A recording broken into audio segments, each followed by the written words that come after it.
Hey, what's happening? This is Uncle Jay here. I can be talking to you about anything in the world, but today I'm going to give my post-fight comments on the Guida versus the Maynard fight. Also, I'm going to give my post-fight comments on the Rich Franklin versus Silva fight. And then I'm going to give my prediction on the Anderson Silva fight versus Chael Sonnen. And that's going to be the second fight. Woo!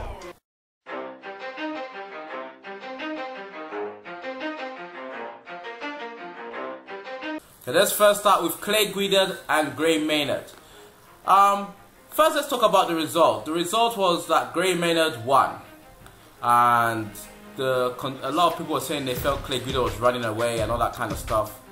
I personally didn't see that. I felt Guida won that fight clearly, and I see nothing wrong with what Guida did. I think he did use good footwork, sticking and moving, punching. It wasn't like he was running away and not doing anything. He was punching, kicking Gray. At one point, Gray was getting frustrated and saying, "Oh, come on, fight me," put his hands up. And Clay responded by punching him square in the chin. I think Guida did an excellent fight, and I do think he was robbed. I do think it's unfair for people like Dana White to say that, oh, he was running away and wasn't engaging him. I think he was engaging Gray, but he was sticking and moving, and Gray didn't have an answer for that. So yes, Guida, I thought Guida was a much better fighter on the night, and I think for anyone to say Maynard won that fight or Guida was running away or not engaging him, I just think was ridiculous on my part, basically. There was an element of running. There was an element in the 5th round where Guida was running a bit too much, but I think overall he did a fantastic job, and I think he won that fight by a mile.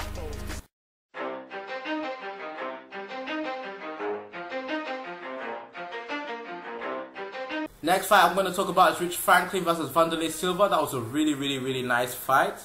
I have to say, Rich Franklin looked really good. He was using a lot of footwork, moving around. Prior to this fight, I thought Rich Franklin was looking a bit past his due date, but he looked really good, to the point that I think he can actually make a decent run. But maybe I'm just getting a bit too excited. I need to see him fight someone like Michael Bisping to really get like a good assessment, but I have to say he looked really good for this fight, and I think he did really well. Silva too had some good moments. You can never count Silva out. He had some really good moments, the same old aggressive, but you can see he's thinking a lot more now. He doesn't just rush in, which is good to see. But yeah, I'm actually excited for Rich Franklin. I want to see him. I know he said he's getting a bit old, he's 37 now, but you know, the fact that he's still keen to do another title run, I think, judging from what he displayed in this fight, yeah, he definitely has the potential to do that, for sure, definitely.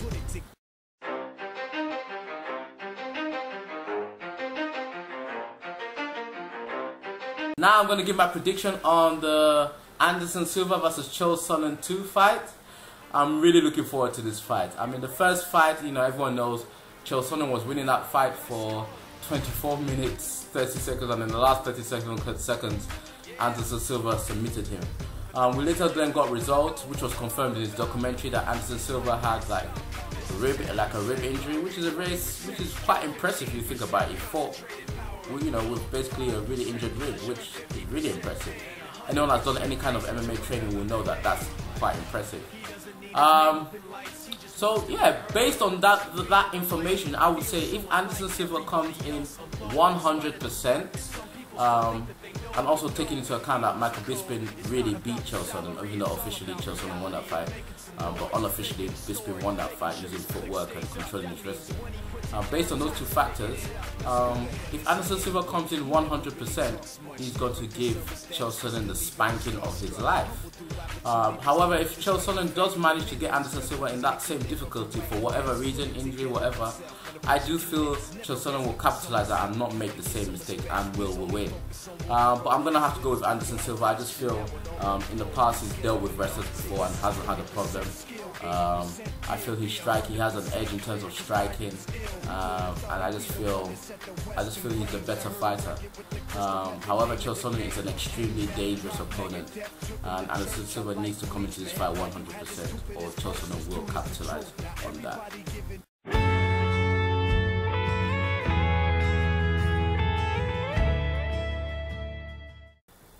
As usual, I like to leave a scripture in all the videos I do. The scripture I'm going to leave this time around is going to be from Proverbs 19 verse 21, and this just touches on the fact that, you know, no matter what plans man makes, the purpose of God will always prevail. And that's basically just encouraging us to align ourselves with the purposes of God, because they will always prevail. Hey! Yeah, so that's it. Leave your comments, let me know what you think, subscribe to my channel.